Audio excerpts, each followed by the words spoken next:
Hi friends, అందరూ ఎలా ఉన్నారు? బాగున్నారు కదా? ఏం చెప్తాం చెప్పండి. ఉరుకుల పరుగుల జీవితం. ఈ ఉరుకుల పరుగుల జీవితంలో మనము ఏం తింటున్నాము, ఏం చేస్తున్నాం అనేది కూడా అర్థం కావడం లేదు. కానీ మనకు తగినంతలో మనము పోషకాలు అయితే ఈ శరీరానికి అందించాలి. కాబట్టి మంచిగా హెల్తీగా వండుకుందాము. వండుకున్నది ఏదైనా కూడా మనశ్శాంతితో తృప్తిగా హ్యాపీగా తింటే అది మీ శరీరానికి వంట పడుతుంది. ఎన్ని ఐటమ్స్ చేసుకున్నామా, ఎంత క్వాంటిటీ తిన్నామా అనేది కాదండి. తినేటప్పుడు సంతోషంగా తృప్తిగా తిన్నామా లేదా, మన మనసులో ఎటువంటి వెలితి పెట్టుకోకుండా హ్యాపీగా చేసుకున్న ఫుడ్ ఏదైతే ఉందో, చేసుకున్న ఆహారాన్ని మీరు తృప్తిగా అయితే తినండి. హ్యాపీగా అయితే ఉండండి. ఏం కావాలండి చెప్పండి అంతకంటే జీవితానికి? కడుపు నిండా తిన్నామా, మన ఫ్యామిలీతో హ్యాపీగా ఉన్నామా, ఆ దేవుడు మనకి ఇచ్చినంత దాంట్లో, ఇచ్చిన సంపదలో తృప్తిగా అయితే జీవించినామా అనేదే ముఖ్యం. ఒక సామెత ఉంది కదా, మంచం ఉన్నంత వరకే కాళ్ళు చెప్పుకోవాలనేసి. అలాగా ఉన్న దాంతో మనం సంతృప్తి పొందితేనే దేవుడు మనకి ఇంకా ఎక్కువ ఇస్తాడనమాట. అలా అని ఎప్పుడు లేని వాళ్ళలాగా ఏడుస్తూ ఉండాలి అని నేనేం చెప్పట్లేదు. హ్యాపీగా ఉన్నంతలో సంతృప్తి పడితే దేవుడు ఇంకా మనకి ఎక్కువ సంతోషాన్ని అయితే ఇస్తాడు. అది సంపద కావచ్చు, ఆరోగ్యం కావచ్చు, ఏదైనా కావచ్చు. అంతే అంటారు కదా. ఇక నేను ఈరోజు పొద్దున టిఫిన్కు పూరి, బీన్స్ కర్రీ, బీన్స్ ఆలు కర్రీ, అలాగే మధ్యాహ్నానికి దొండకాయ చట్నీ. నేను వర్కింగ్ ఉమెన్ కదండి, టీచర్ కదా. నేనైతే ఈ టిప్ అయితే ఫాలో అవుతానండి.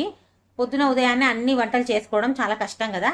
కాబట్టి పొద్దున టిఫిన్ హెవీగా పెట్టుకుంటే ఆఫ్టర్నూన్ లంచ్ సింపుల్గా పెట్టుకుంటా. ఆఫ్టర్నూన్కి మధ్యాహ్నానికి ఎక్కువ వంటలు, పొద్దునకి ఎక్కువ వంటలు అంటే ఎక్కడైతాయి? అది అయ్యే పని కాదు కదా.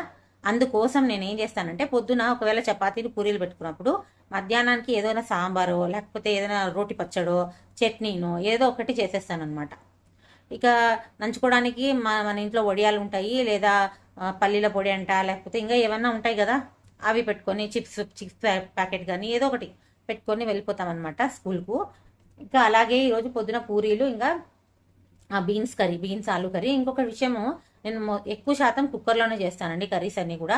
ఎందుకంటే త్వరగా అయిపోతాయి, పోషకాలు పోవు. యాక్చువల్గా ఎక్కడ ఉంటాయో చెప్పండి పోషకాలు? ఇప్పుడు ఉండే కూరగాయలలో అంతో ఇంతో ఉన్నవి కూడా మనం ఒకటి ఏమైనా ఫ్రై చేసుకుంటా నిదానంగా దాన్ని పొయ్యి మీద పెట్టి చేస్తా ఉంటే అవి కూడా ఉండవు అనమాట. అందుకే నేను ఫాస్ట్గా అయిపోతుంది, మంచిది కూడా హెల్త్ కానీ ఎక్కువ శాతం కుక్కర్లో చేస్తాను. గ్యాస్ కూడా ఆదా అవుతుంది అనమాట కదా. మా అత్త అయితే ఈరోజు నేను పూరీలు రుద్దమని ఇచ్చానండి మా అత్తకు. నాకైతే సడన్గా తట్టింది, ఆమె కొన్ని టిప్స్ చెప్పింది నాతో. ఆ టిప్స్ అనేవి మీతో షేర్ చేయడం కోసం ఈ వీడియో చేశాను అనమాట. ఇక పూరీలు బాగా పొంగాలంటే టిప్స్ అనేవి మా అత్త చెప్పింది. అంతేకాదండి, మనందరికీ కూడా పూరీలు పిండితో రుద్దేదైతే తెలుసు చాలా మందికి. దానివల్ల పొడి పిండి వేసి రుద్దినప్పుడు అంతో ఇంతో పిండి అనేది మనకు నూనెలో కలుస్తుంది.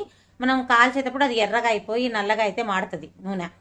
అలాంటి ఇబ్బంది ఏం లేకుండా ఉండాలి అంటే మా పూరీలు అయితే నూనెతో రుద్దిందండి మా అత్త. ఈ పొడిపిండి కాకుండా నూనెతో రుద్దింది. అది ఎలా రుద్దాలనేది చూపిస్తాను.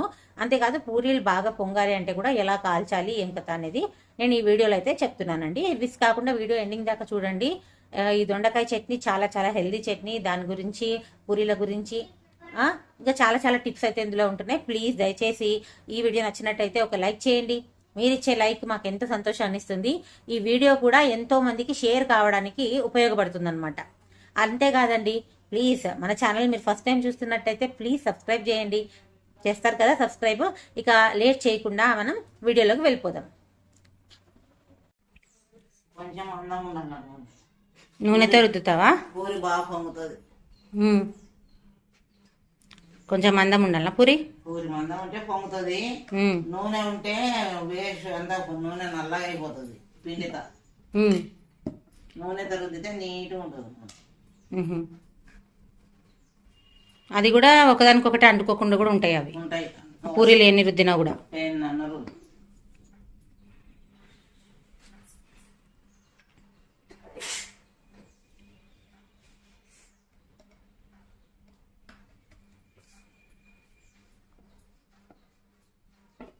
నాకు నూనెతో రుద్దేది రాదట, పిండితోనే అలవాటు. కానీ ట్రై చేస్తే వస్తుంది లేదు రాదు. ఇది రౌండ్గా కూడా వస్తున్నాయి కదా. నేను అనుకున్నా రౌండ్గా రాదేమో, నూనెతో రుద్దితే అనుకున్నా.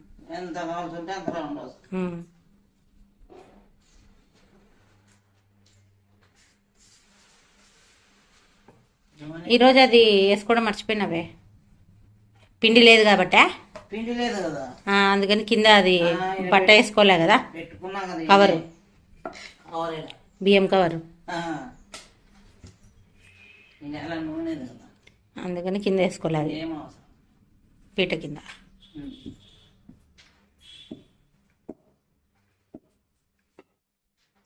ఒకసారి ఇట్లా అట్లా ఉంటే నీట్గా వస్తుంది.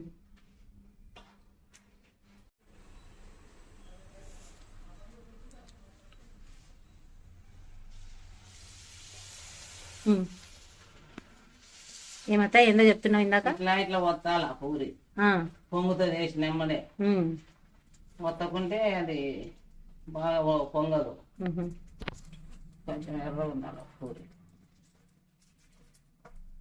కొంచెం మందం రుద్దితే పొంగుతుంది కదా, పొంగుతుంది పూరి, పొంగుతుంది, అంచులు పతలాగా ఉండి. అంతా అంటే పూర్తి మందం పెట్టుకోకూడదు.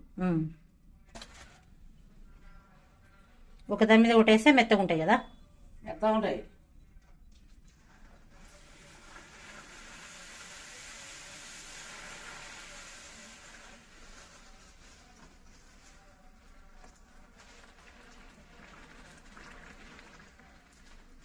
అందుకే వాళ్ళ హోటళ్ళల్లో కూడా ఇలా వేసి మళ్ళీ అవుతుంటారు దాన్ని.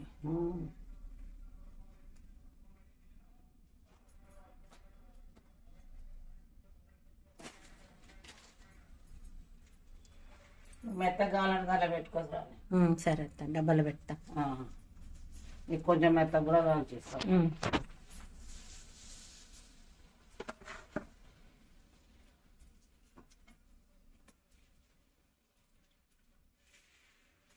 ఇప్పుడు బాగా పొంగుతున్నాయి కదా.